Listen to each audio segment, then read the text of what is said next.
Muy bien, queridos hermanos, todos los que estáis aquí y los que estáis en otros lugares que podéis ver y compartir el culto con todos nosotros, vamos pues a abrir la palabra de Dios en el Evangelio de Lucas y en el capítulo 12.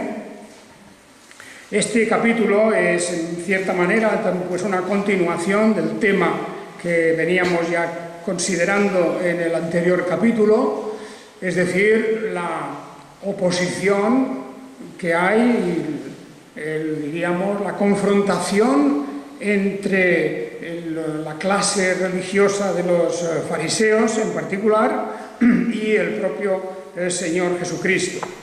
Bien, como ya explicábamos el domingo pasado y otras veces hemos hecho, hay que recordar que si podemos señalar a alguien como responsable material, responsable digamos, en el tiempo, en este mundo, de la condena y muerte a nuestro Señor Jesucristo, es precisamente el grupo de los fariseos. Fueron ellos los que instigaron, fueron ellos desde su posición dentro del Sanedrín, dentro de aquel órgano de gobierno de todo lo religioso en el pueblo judío, quienes extendieron con más ahínco la idea de que Jesús era no solo molesto, sino peligroso para ellos. Era peligroso porque destruía la autoridad de ellos.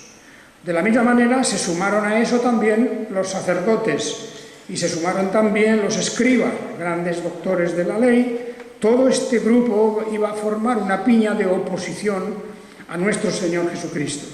Y acordémonos que ya hace unos domingos estuvimos hablando de aquella confrontación directa con ocasión de que el Señor Jesucristo expulsa a un demonio de una persona, de un pobre hombre que había dejado sordomudo, y que una vez hecho esto, los fariseos interpretaron que aquella expulsión que él había realizado la estaba haciendo por el poder de Satanás, por el poder de Belcebú, lo cual era un gran insulto porque además de una contradicción que enseguida Jesús les hizo ver, la contradicción es cómo puede un reino luchar contra sí mismo.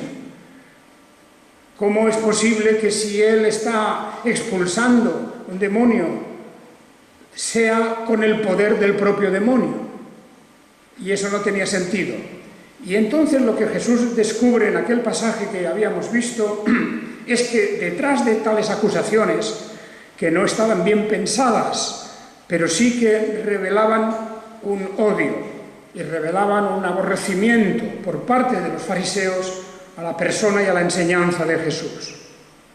Pues bien, toda esa historia que forma parte de esta sección del Evangelio, en cierta manera vuelve un poco a la luz aquí, vuelve otra vez, cuando en el capítulo 12 empezamos leyendo de cómo Jesús se dirige a una gran multitud. En el capítulo anterior, Jesús había estado hablando directamente a los fariseos. ¿Y de qué manera? Porque el discurso más duro que encontramos en todo el ministerio de Jesús es este que tenemos aquí en Lucas 11, en Mateo 23, en Marcos 12, todo esto. Incluso luego más tarde volvemos en Lucas, tendremos en el capítulo 20 ocasión de ver otra vez palabras durísimas del Señor Jesucristo contra los fariseos. Y ya expliqué que no es que el Señor Jesús se dirigiera contra los fariseos por el hecho de ser fariseos en sí, porque el origen de los fariseos no era una cosa mala o negativa, al contrario, había nacido este grupo durante toda la época de la dominación griega en Palestina y había nacido precisamente como un movimiento de reforma, porque por unas causas y otras el judaísmo se había ido debilitando, en parte por la persecución de los griegos, de los helenistas, en gran parte también por lo que podríamos decir, pues, una cierta desidia en la clase sacerdotal. Y los fariseos, es decir, un grupo de personas entendidas en la ley, profundamente religiosas, ellos habían empezado este movimiento de reforma, como digo, de reavivamiento de lo que era la obediencia a la ley de Dios. Y podemos decir, eso no es malo. En aquel momento no tenía nada negativo. Lo que pasa es que el movimiento fariseo se fue luego, digamos, apartando de sus orígenes, de su fundación. Y cuando llegamos a los tiempos de Jesús, lo que de verdad caracterizaba a los fariseos lo denuncia el propio Señor aquí, al principio del capítulo 12, cuando dice, al terminar el versículo 1, dice: guardaos de la levadura de los fariseos, que es la hipocresía. De manera que la esencia, el centro, el núcleo del pecado y el problema que presentaban los fariseos, de la corrupción que había en su mente, era la hipocresía. Por lo tanto, no eran personas que llevaran una vida licenciosa, no eran personas que se destacaran pues, por ninguna otra clase de pecados contra la ley de Dios. El apóstol Pablo, ya lo recordábamos esto, que también él había sido del grupo de los fariseos. Él anuncia y dice cómo en otro tiempo, antes de su conversión, él tenía a gala considerar la perfección de su vida.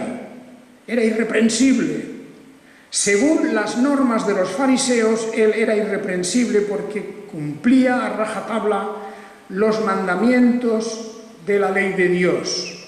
Fijaos que en los mandamientos de la ley de Dios, él estaba convencido que todos y cada uno de ellos los estaba cumpliendo muy bien. Después, finalmente, cuando la luz del Evangelio, la luz de Dios, llegó hasta él, comprendió que es suficiente transgredir un mandamiento para ser culpado de la transgresión de todos. ¿Por qué? ¿Es injusto eso? No, simplemente porque demuestra eso, que nuestra naturaleza está corrompida. Un solo pecado demuestra que no somos perfectos ni tenemos la perfección de Dios ya. Así como habíamos sido creados antes a imagen de Dios y teníamos esa imagen suya sin manchar, ahora, después de la caída, tenemos el pecado en nosotros. Y dice la Escritura, basta la transgresión de un punto de la ley para que seamos hechos culpables de todo. Y precisamente el apóstol descubre que sí que había un pecado, había una transgresión de la ley que él reconoce. Y reconoce que aquel mandamiento que dice la ley, no codiciarás, que no significa simplemente codiciar, por ejemplo, bienes materiales o codiciar dinero. No, eso no estaba. Era la ambición. Era la ambición. Las ambiciones que hay en la vida, que pueden ser muy diferentes. Puede ser ambiciones de dinero, pero puede ser también ambición de fama, puede ser ambición de destacar por encima de los demás, puede ser la ambición de considerarse uno solo ya prácticamente igual a Dios. Ahí tenemos el origen del pecado y de cómo aquel ángel primero que se opone a Dios, que se opuso a Dios, precisamente su pecado fue el pecado de la ambición, el codiciar algo que no tenía, el ser iguales a Dios. Esa idea que el apóstol nos confiesa en una de sus cartas, pues es lo que realmente manifiesta que estos fariseos se consideraban perfectos cumplidores de la ley. Pero como eso no es posible que a lo largo de toda nuestra vida no infringamos de alguna manera algún punto de la ley, pues resulta que eso se va convirtiendo poco a poco en una especie, digamos, de ficción. Una ficción, una mentira, un engaño. El carácter de estos fariseos no era un carácter normal y natural. Hay una parábola donde recordáis vosotros que un publicano y un fariseo están orando, y la oración del fariseo es una oración chocante, una oración escandalosa, porque la oración del fariseo revela realmente cuál es la raíz del pecado de los fariseos. Te doy gracias, Dios mío, porque yo no soy igual que ese publicano, y que yo hago todas estas cosas, que cumplo todo, y no soy como ese publicano, que es un transgresor, que se relaciona con los gentiles, que ayuda y colabora con los gentiles, en fin, que mancha sus manos con el dinero de la recaudación, de los impuestos. Y yo no soy como ese. Y oraba con su rostro mirando hacia arriba, sin tener ningún temor de nada, mientras a su lado el publicano estaba avergonzado, mirando al suelo y solamente pidiendo perdón, no hace ninguna clase de justificación de sus pecados.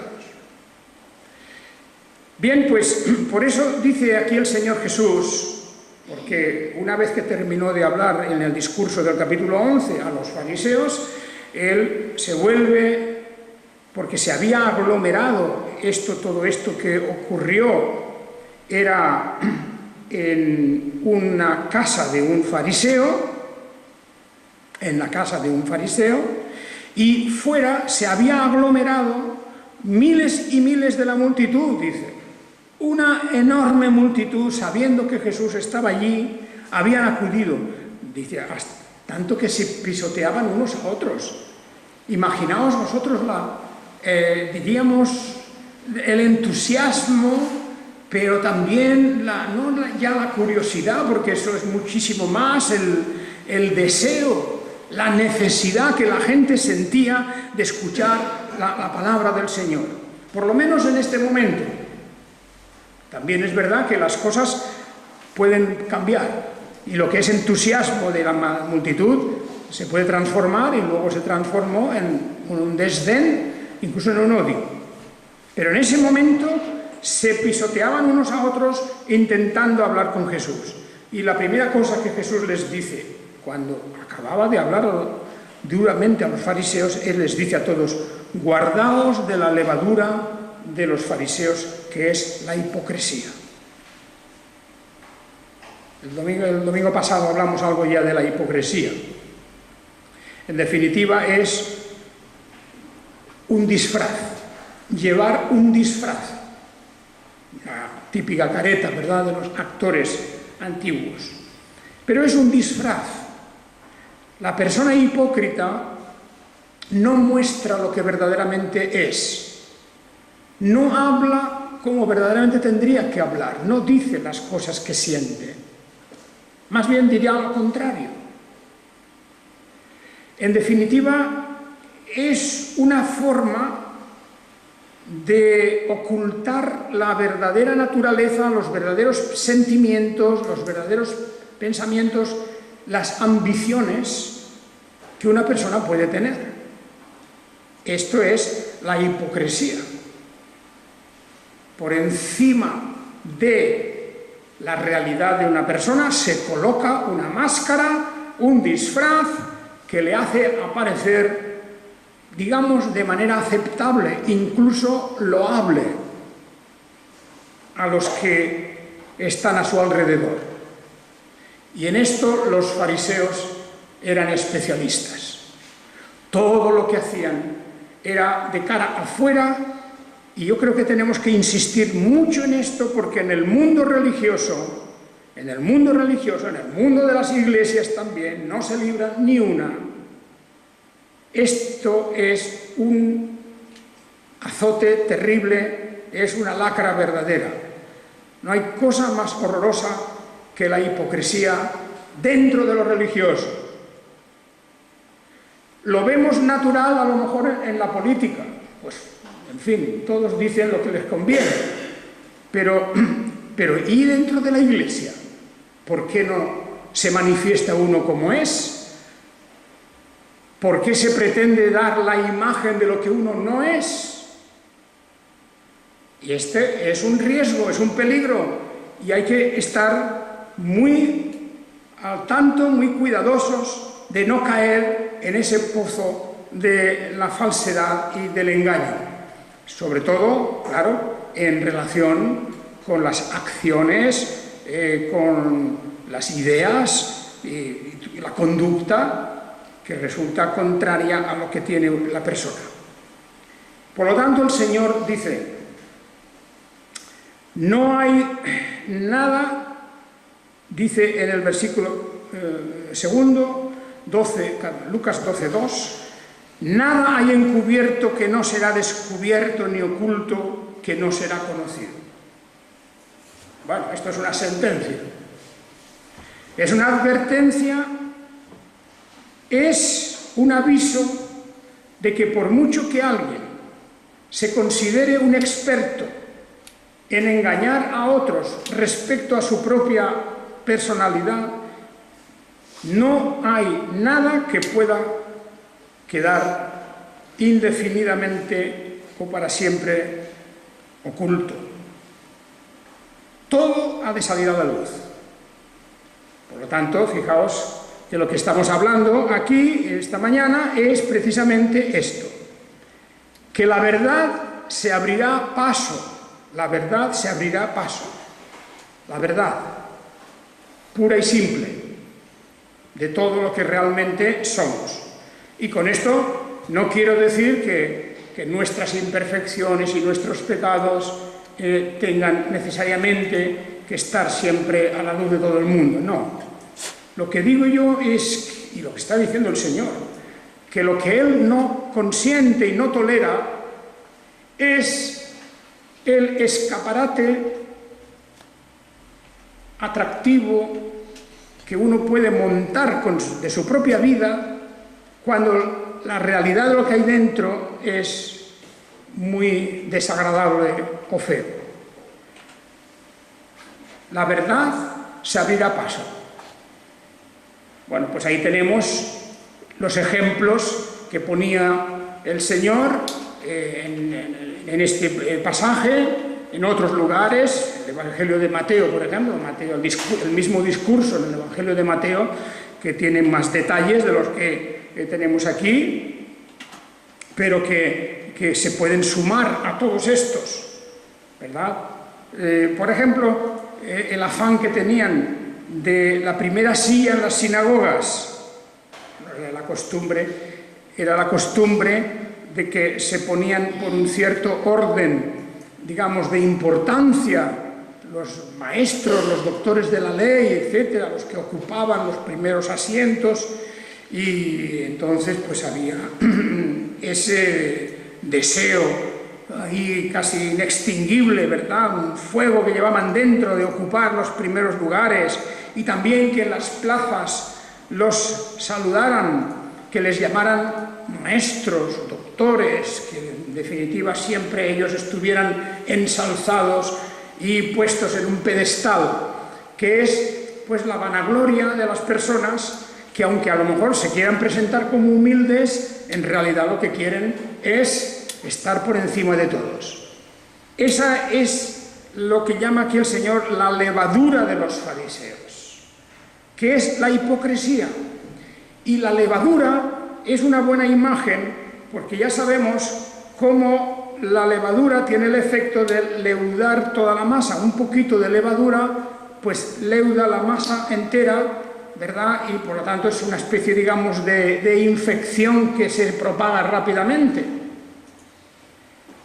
Lo cual quiere decir que este pecado de la vanagloria, de la vanidad, del deseo de parecer una cosa que uno realmente no es, o incluso el parecer una persona piadosa, oraban, pero oraban en las esquinas de las calles, para que los vieran de una calle y de otra calle.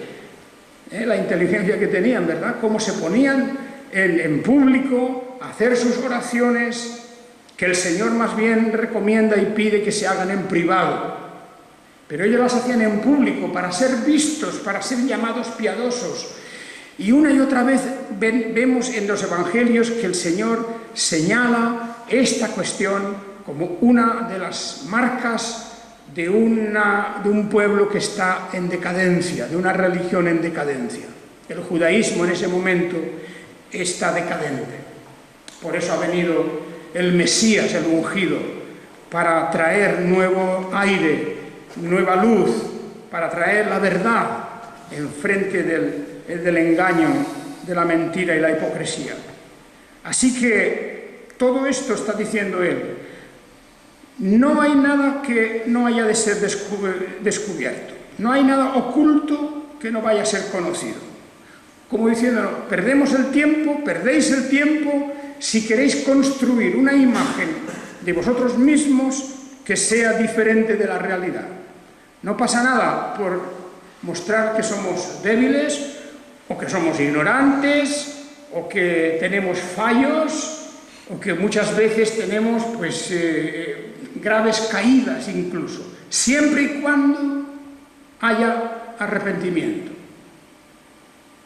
Porque el pecado está ahí a la puerta y tenemos todos muchas cosas de las que avergonzarnos en la vida. Pero el Señor nos ha dado siempre la puerta abierta del que el que viene a mí, yo no le echo fuera. Tiene la puerta abierta como diciendo, venid a mí los que estáis trabajados y cargados, que no se refiere solo a que estamos agobiados por la vida, se refiere también que estamos cargados de nuestras culpas y pecados y de nuestros remordimientos, porque el Señor nos abre la puerta para el arrepentimiento. Y esto del arrepentimiento tiene que salir también en este momento. Bien, por lo tanto, veamos que la verdad se va a abrir paso, como la luz se abrirá paso. Y entonces el Señor gira su discurso en el versículo 4, estamos en Lucas 12, 4. Gira su discurso y dice, os digo, amigos míos, no muchas veces en los evangelios se usa la palabra amigos, philois, porque el Señor tiene también esa relación con nosotros, la relación de la confianza de un buen amigo, que te da un buen consejo, que te dice, no hagas esto, hombre, porque por aquí no vas bien. Él habla con esa sabiduría, no con la imposición de su autoridad divina, sino en ese discurrir que Él hace para llevarnos tiernamente, suavemente, al buen camino. ¿Por qué habla ahora de esto? En el versículo 4 dice, no temáis a los que matan el cuerpo y después de esto no pueden más, no pueden hacer nada más. Y esto lo dice en el contexto que estamos del discurso contra los fariseos. Porque los fariseos ya habían entrado en una fase de comprometerse entre ellos mismos, de confabularse para la muerte del Señor Jesús.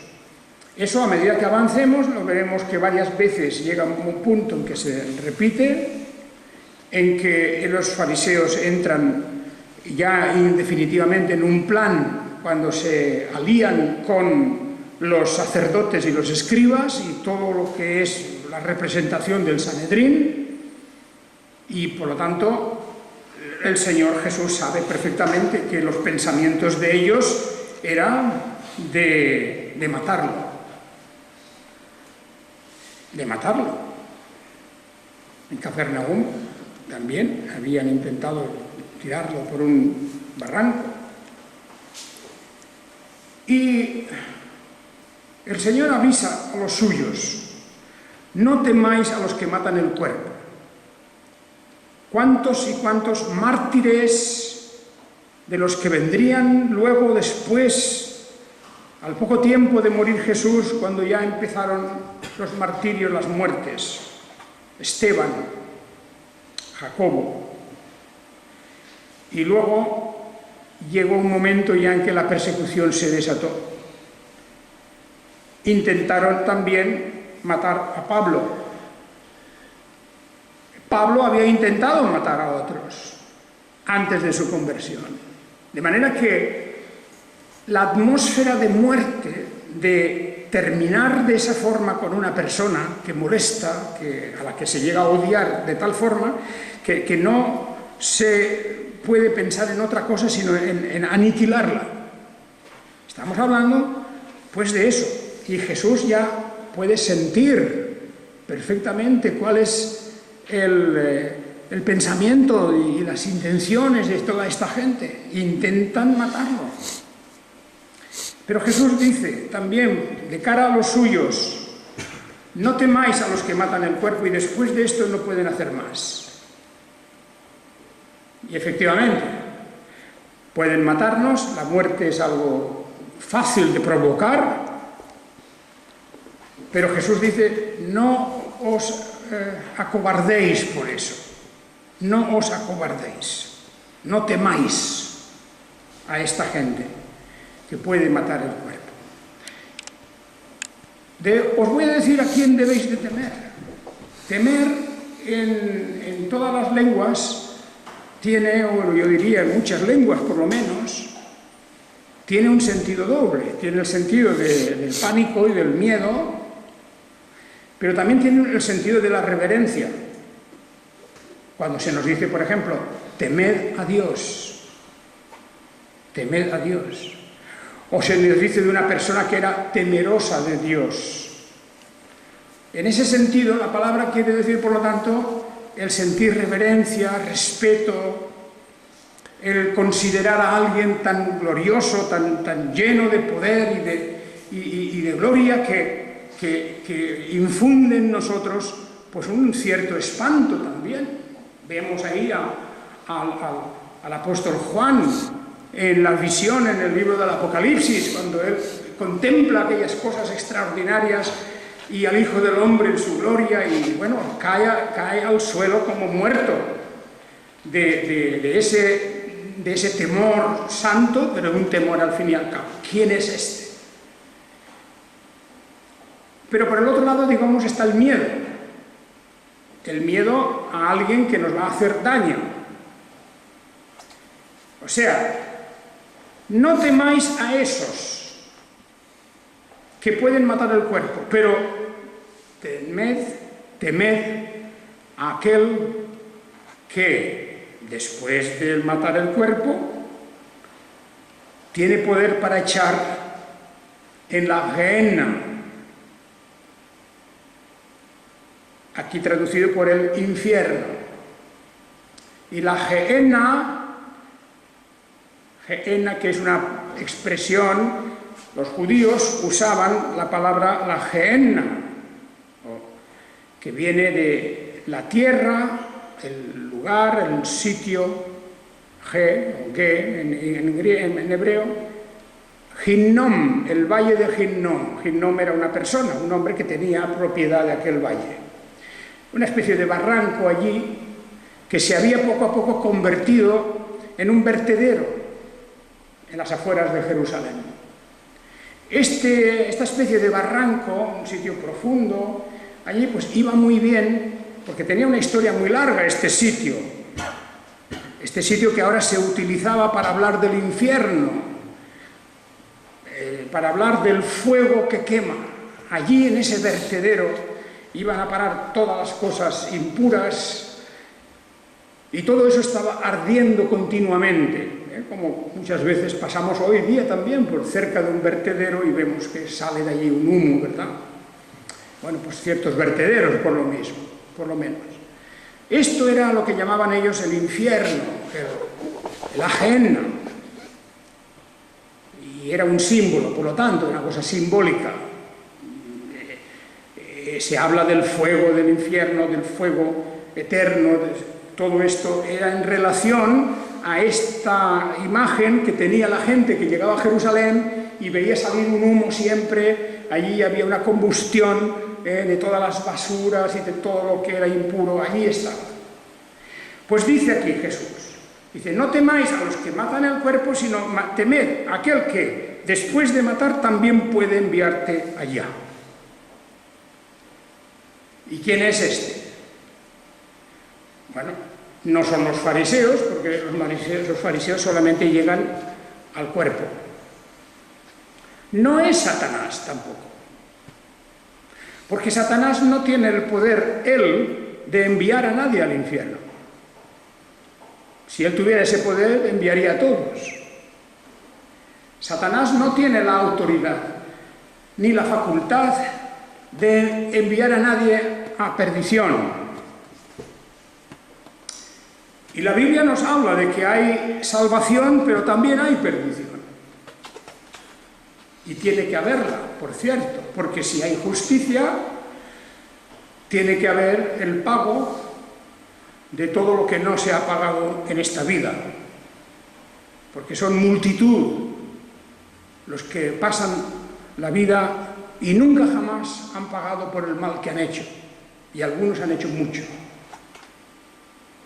Y eso es evidente. Yo creo que no podemos de ninguna manera cambiar esa cuestión. Es la realidad pura. Es más, en el libro de los Salmos, ahí tenemos una referencia a este asunto, porque el salmista también había observado lo bien que les iba a la gente que hace el mal. En el Salmo 73 dice, ciertamente Elohim es bueno para con Israel, para con los limpios de corazón. En cuanto a mí, casi se deslizaron mis pies, casi resbalé. Por poco resbalaron mis pasos, porque tuve envidia de los soberbios, viendo la prosperidad de los malvados, porque no hay dolores en su muerte, y su vientre está lleno de grosura, no pasan trabajos como los otros mortales, ni son azotados como los demás hombres, por lo que la soberbia los ciñe con collar, y como con un manto se visten de violencia, los ojos se les saltan de gordura y logran con creces los antojos del corazón, se burlan y hablan con maldad, con altanería planean la opresión, ponen su boca en el cielo, pero su lengua se arrastra por la tierra. Es una descripción de lo bien que les va a los que hacen el mal, incluso llegan a la muerte y no les ha pasado nada. Y no es cuestión de entrar en estadísticas, claro está, pero son muchos así. Y por esto es necesario que haya justicia, y es necesario que Dios determine y Dios haga.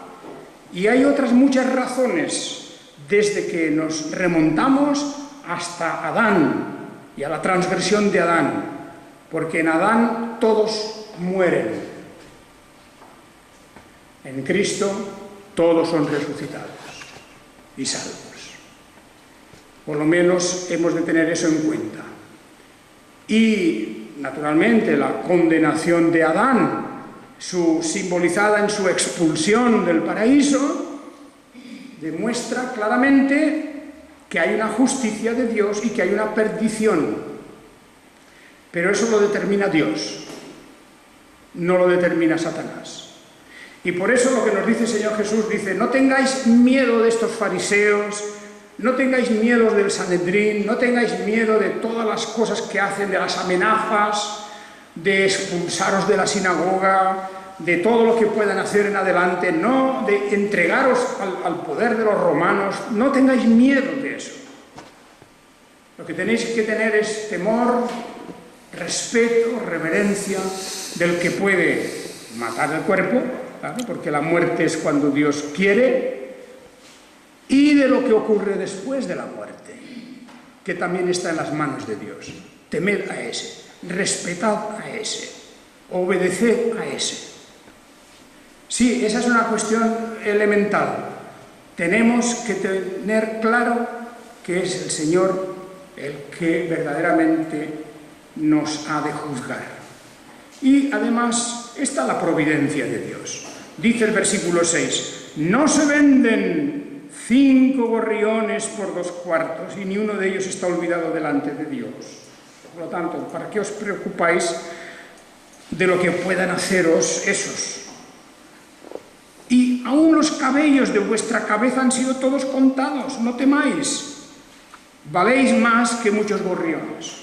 ¿Por qué? Pues porque, y esto es para finalizar esta mañana, es importante recordar esto, es que estamos aquí delante de la gran amenaza que podría dispersar a los discípulos. Tanto es así que algunos de ellos sintieron esa amenaza. El apóstol Pedro, por ejemplo.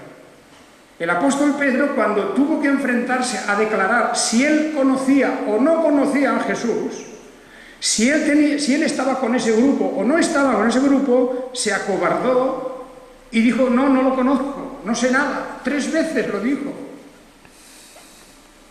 Es el miedo a tener una clara y abierta relación con Dios. Y por eso dice, no tengáis miedo de lo que nadie os pueda hacer.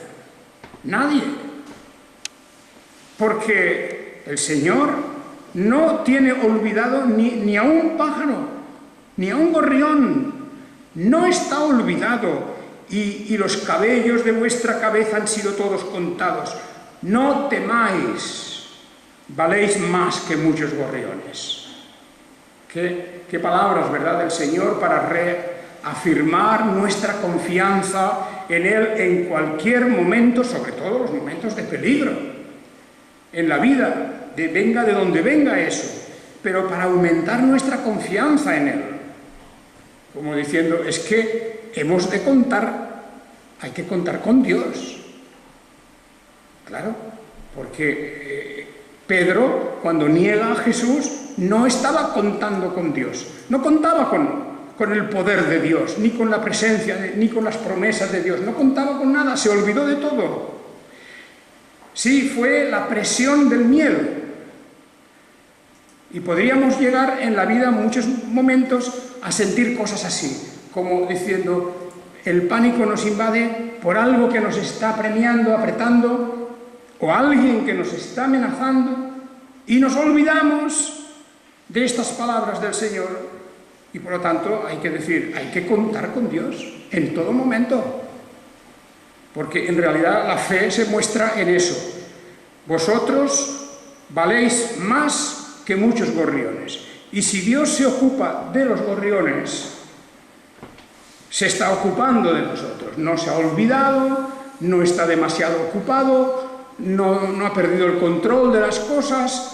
Dios tiene todo eso perfectamente dentro de sus planes. Bien, pues hasta aquí vamos a llegar hoy, hermanos. Es un pasaje que, como veis, es un poco repetitivo de lo que habíamos visto, pero creo que es importante cuando estudiamos el Evangelio, o los Evangelios, o cualquier parte de la Biblia, de esta manera, expositivamente, poniendo las cosas, tiene la ventaja de que no nos vamos a olvidar fácilmente de esto, porque el Señor, en su sistema de enseñanza, como tantos han hecho, es que repite varias veces las cosas. Y eso es bueno para nosotros. Por ejemplo, el próximo domingo volvemos a hablar otra vez de aquel que blasfemó contra el Espíritu Santo.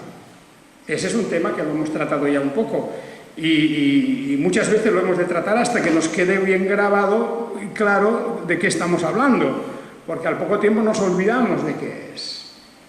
Pues volveremos a hablar el domingo que viene de esa blasfemia contra el Espíritu Santo, lo cual no tiene perdón, como veremos. Pero eso es importante que lo dejemos para el próximo día y veamos de qué manera tenemos que tener preocupación por aquellos que en su dureza, la dureza de su corazón, no quieren pedir perdón. Y así llegan hasta el día final de su tiempo, sin pedir perdón. Y eso es la blasfemia, eso es el insulto al Espíritu Santo, que nos está llamando con amor, pidiéndonos que nos arrepintamos de nuestros pecados. El Señor os guarde. Amén.